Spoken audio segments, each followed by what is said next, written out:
مزارگه ها و شهید وریایت برد و گور شهید وریایت گل مارکا زور خانی و لیبیا تقریبا دیف مصادر میجو احتمال حتی 1000 نفره که سر کلهش کل هاشوش اکل کل هدیرین پارزگاه دو که و اکل گندت گونان پارزگاه دو که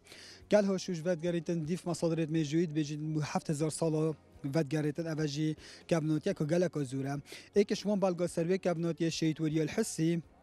كالفيرا شهيد بأوج قائد جيش داود عليه السلام أفاج بلغا كميجيا بس بلغش هميا ميجويتر وبما جرنك وكرد أوجي إيرا إكش بنجهت ميرجهت كرديا وش ميرجها بادينانا بلغل سرفهندش كيرجي إكل وان بنجهت جلكت جرنك بيا بو ميرجها بادينان أوجي قبر نايلا خانه كنايلا خان بيدا خزانة إسماعيل باشاي كديماهيك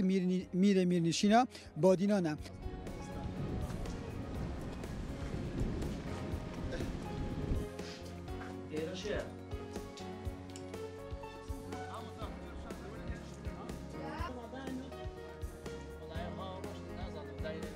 نفيتي جهة طاري بن جهة كير بن